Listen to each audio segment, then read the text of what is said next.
From Transport Topics in Washington, D.C., this is RoadSigns. And now here's your host, Michael Fries. Thank you for listening to RoadSigns, the podcast series from Transport Topics that explores the trends and technologies that are shaping the future of trucking.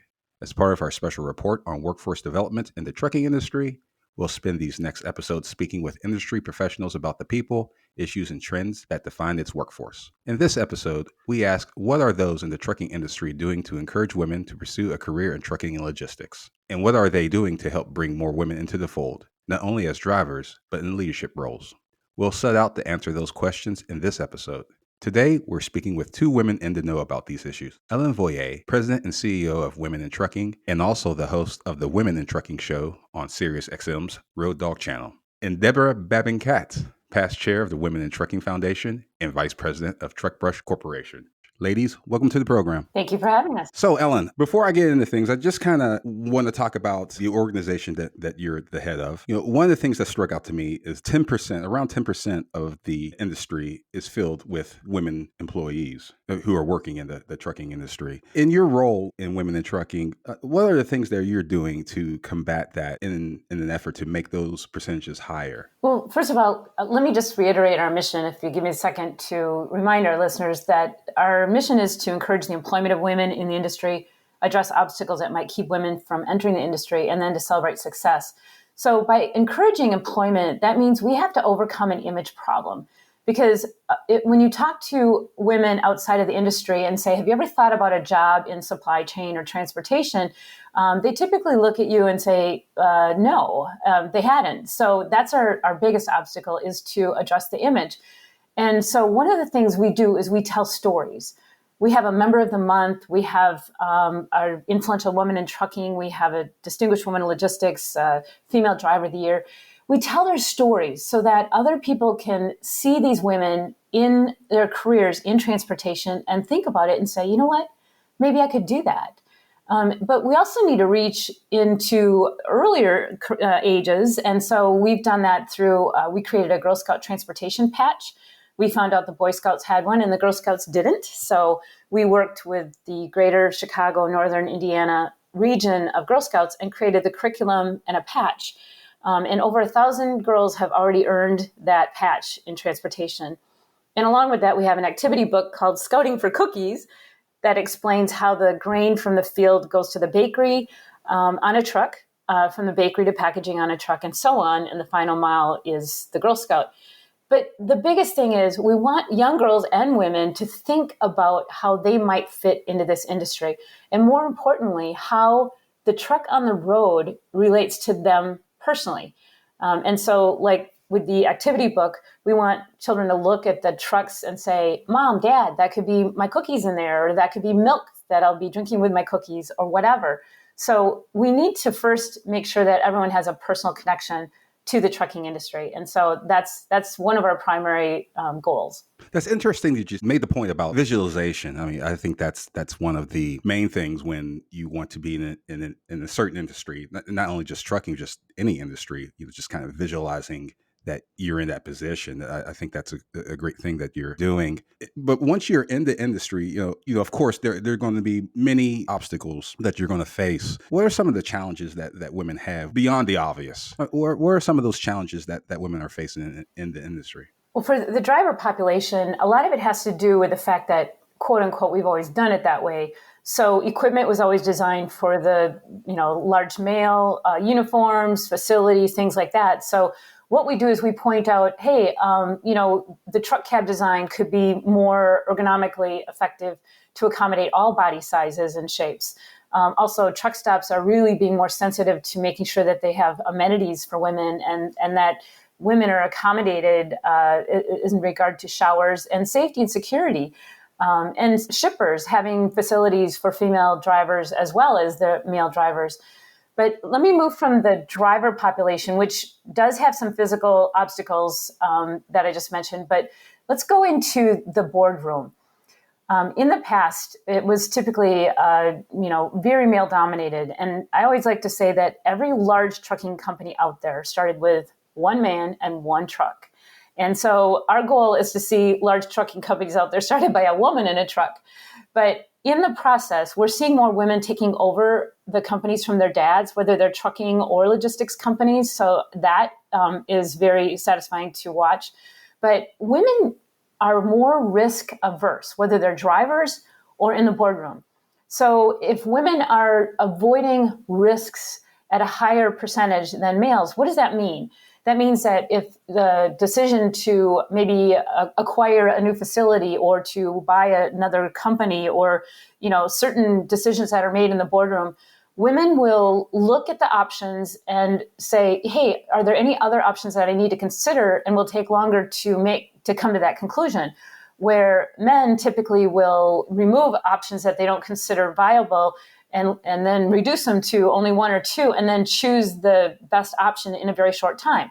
So that right there is unconscious bias if your culture values quick decision making. So things like that. We point out ways that this industry and a lot of male-dominated industries have built-in unconscious bias, and make people more aware of it so that women can not just enter the industry, but be elevated and advanced.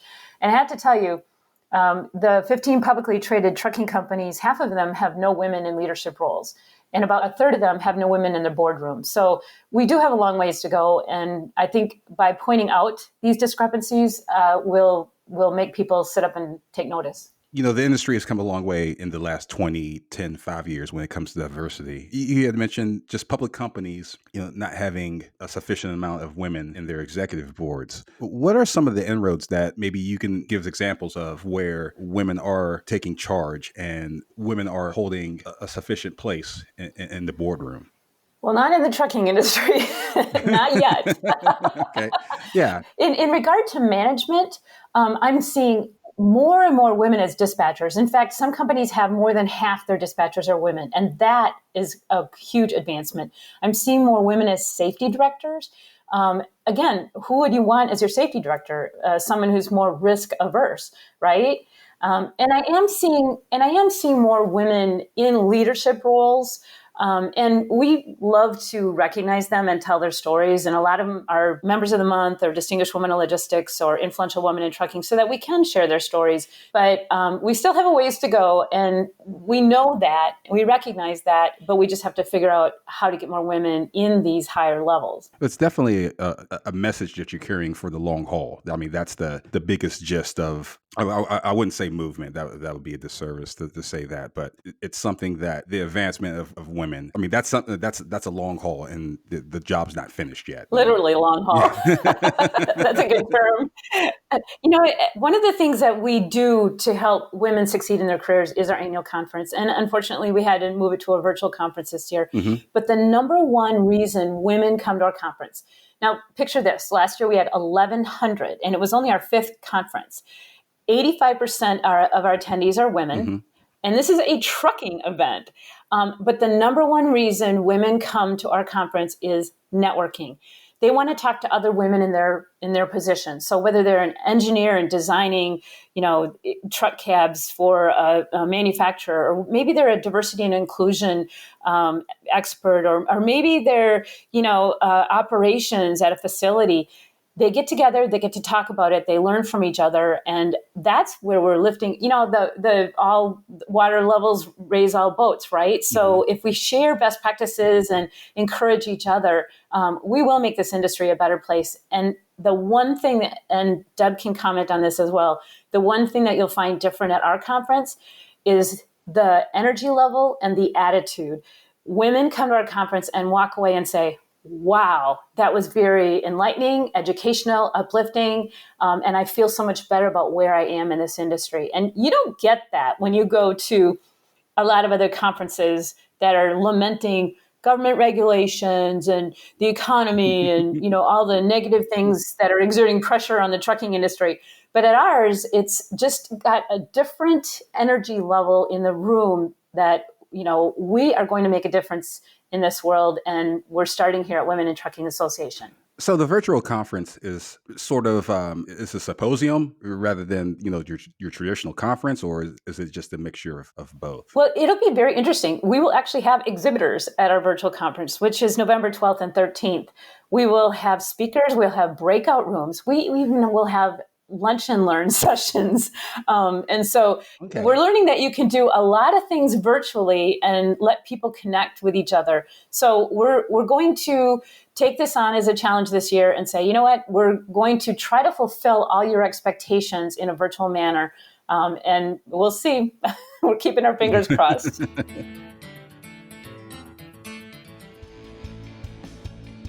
This is Dan Ronan from Transport Topics. Joining us is Al Handley. He's the Division President of Education and Training for Transforce Group. Al, talk to us about some of the challenges that you face in getting younger drivers into the trucking industry. Sure. This has been something that's emerging for the past generation. Back in the '80s, with the federal mandate of the commercial driver's license, kind of decided that they wouldn't let people under the age of 21 cross state lines while driving a truck. And many can still get a CDL license to stay and drive inside the state, interstate, but they can't cross state lines. So, what do you do to get the younger people into the industry? What are you doing?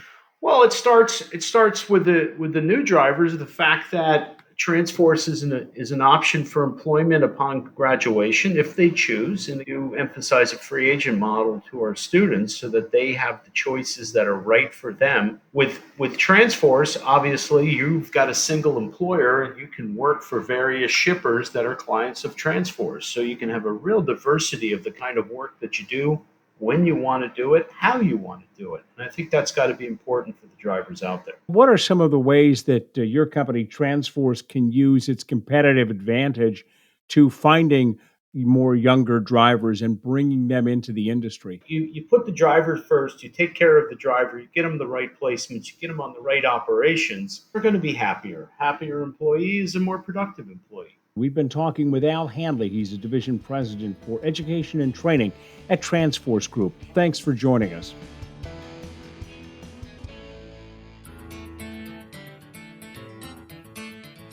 To my understanding, the conference is doing a lot of groundwork for women to get into the industry, and that's kind of where we want to go next with the Women in Trucking Foundation. Deborah, since you are the past chair of the foundation. But before we get into that, I would like you to tell the listeners just about your role with Truck Brush and just the corporation in general, if you could. Certainly, Mike. So I'm the vice president of Truck Brush Corporation, and we're a manufacturer of a mobile safety attachment that removes snow off the tops of trucks, trailers, flatbeds, buses, and intermodal containers before they go out on the roadways. And so it's a major safety product, and it came about actually from a request from a global freight company that came to us asking us to come up with a solution that would be safer for their employees and much more effective, and allow them to remove the snow before those trucks and trailers went on the highway, so it wouldn't, the debris would not cause any injuries to pass by cars and vehicles and the like. And so what came of that request is this newer patented product that does this. And so I'm very involved in the manufacturing and distribution of the product, and I work closely with some of our partner companies that we've developed relationships with, like Caterpillar and Volvo Construction, in distributing the product throughout North America. It's an interesting product. That was the reason why I wanted to have you explain Truck Brush and the role it plays with trailers. I wanted to talk about your work with the foundation. You have told me your story before, how you got into the industry and how your role at Truck Brush came about. And I think that's a very great story to tell, and I think it's pretty much perfect for your role as past chair with the foundation. What are some of the things that you're doing in the foundation? When it's concerning scholarships and helping lay that groundwork for women to be in the industry. I mean, what's What's your role in that? So the foundation is actually a 501c3 non-for-profit, and it's affiliated with the Women in Trucking Association. And one thing that Ellen just mentioned was that the mission is to also remove obstacles and help with the success for women. So what, in essence, the foundation is doing is helping with that obstacle of the high costs of education and transportation. So we do that in 4 different categories. So, for example, driving is one, technical is the other, safety is the third, and leadership is the fourth. And so we have been helping women who want to get their CDL licenses, and it's very expensive to become a truck driver. So these scholarships are given out twice a year. It's a simple application, all done online, and we select the winners, and they get anywhere from $1,000 to $2,500 to offset that educational expense. It goes directly to the schools themselves. Interestingly enough, one of the things that we're seeing is that when we first started the foundation back in 2013, it was largely CDL driving that people were applying for. But what we've seen is a trend towards technical, so a lot more women getting into diesel mechanic schools. And we're seeing an uptick in safety, which I believe Ellen mentioned earlier, as people become certified in safety. And we're also seeing women apply who are going to get their master's in transportation and logistics. Maybe they're already working in the transportation industry, but they're trying to further their careers. They're making their way towards that boardroom, and we're removing that obstacle as far as the cost. And they can apply as many times as they want to the foundation. We couldn't do what we do, however, without our corporate partners and the individuals who also give. And we're heavily involved with the Ryder Foundation, UPS, FedEx, Walmart, Truckstop.com, to name just a few, who give annually to the Women in Trucking Foundation. And it's completely all of the donations that allow us to give the scholarships that we give. And so our board is really concentrating on ways in which, one, we can get more corporate donors, more companies involved in participating, whether they want to have their own scholarship in the name of their company. Interestingly enough, I serve also on the Rhode Island Trucking Association, the state level Trucking Association's board. And through that involvement, we've started a Rhode Island Trucking Association scholarship through the Women in Trucking Foundation that honors their first female executive, Lena Daly, who served many years ago in that role. And so we're going to be giving out the first ever Lena Daly scholarship. So we're growing by leaps and bounds from where we started, but we still have a long way to go. You had mentioned the corporate sponsors that you have. I would imagine that's a great help with this foundation and the efforts to empower women. Oh, it's absolutely significant, and we couldn't do it without those companies who've been heavy donors for the foundation. To give you a concept of what we've been able to do, the first few years we were just sort of getting, our feet wet in all of this. But last year we awarded over, I think it was about $43,000 in scholarships. And to date, we've helped 126 women with scholarships, and we've given out about $130,000. My dream is that someday that number is in the millions, maybe. But for now, we're making an impact. And one of the things I've come to realize, I served on the board as chair for 4.5 years, and now I'm past chair. So I've been involved in the Women Trucking Foundation for quite a while. And one of the things that I've come to realize in reading the applicants' essays and in meeting some of these women at the Accelerate conference now, because often they will go to that conference, is that we are making a positive impact not only in their careers and their professional development, but we're impacting their families, we're impacting their children, their parents, their extended families by removing that obstacle and by allowing them to have access to that much needed education in order to advance their careers in transportation. That sounds like incredible work, Deborah. You both had mentioned that it's a long road. There's a lot of work to be done. If there was a magic bullet, if there was particular things that could be done to have women in the boardroom and have more women in executive roles? What are they? What are some of the things that companies can do, or maybe even the women striving to be in those positions? What could be done? Well, I'll jump on that first and then let Deborah jump in as well. But one of the things that we do is we help women understand what unconscious bias is in place right now. And that's unconscious bias from both men and women, because we have certain expectations about the way people should behave. So by making people aware of reasons women don't either aspire or are not promoted is the first place. But secondly is to encourage and support women who do want to move up the career ladder. And one of the things that's been very important is negotiation skills. Women need to ask for raises. Women need to ask for promotions. And so we try to make women more comfortable with doing that. And secondly, they need to raise their hands and say, I've accomplished this on behalf of the organization, and stop being humble. And by doing that, I don't mean bragging, but I mean keeping track of what you've done to further the company's mission. That's not bragging, it's establishing your credibility. And then supporting each other. We have to support each other as women, because if you've got women who aren't supporting other women, it's just holding all of us back.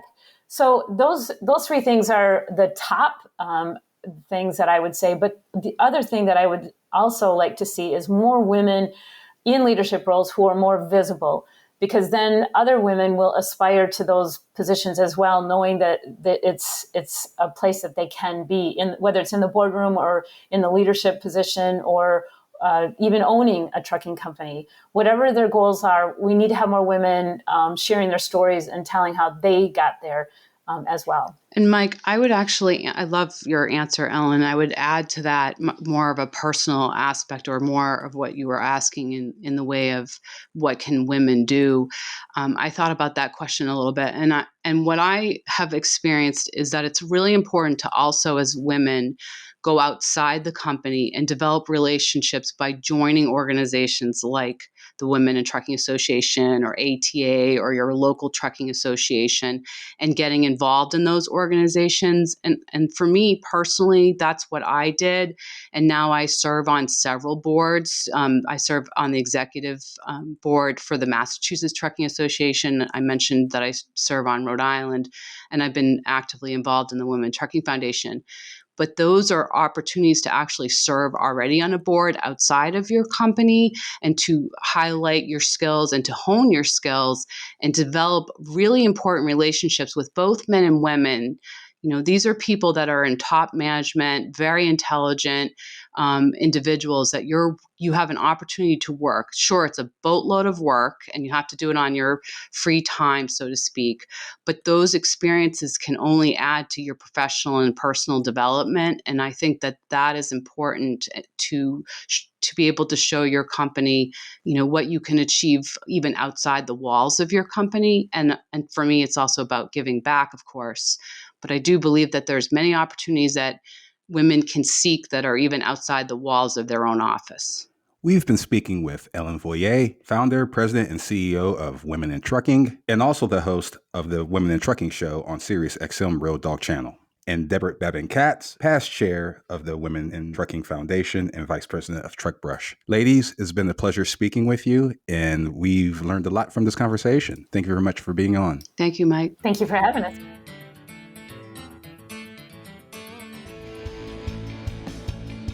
TransForce Group is your one-stop shop for carrier solutions. From driver development to carrier business needs, we are the number one choice to keep trucking firms on a path to growth. We offer innovative solutions in compliance and safety, digital recruiting, employment solutions such as driver and mechanic placement, and driver education and training. TransForce Group is here to help. Visit transforcegroup.com to get on the road to success today.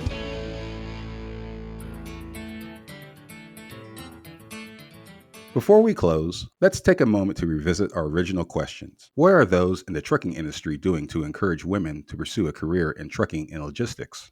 And what are they doing to help bring more women into the fold, not only as drivers, but in leadership roles? As we've heard from our guests, the effort to bring women in the trucking workforce is moving forward. However, there is more work to be done. The Women in Trucking Organization and Foundation have not only been creative in introducing women to the industry, but they continue to work with those women, building future leaders in the boardroom. That being said, it's startling to learn that near half of the top publicly traded trucking companies' boardrooms lack female representation. As Ellen Voyer described, it's literally going to be a long haul to correct that for the future. Despite that, there's no shortage of opportunities for women to enter the industry. And with the work of organizations like Women in Trucking, the future is looking promising.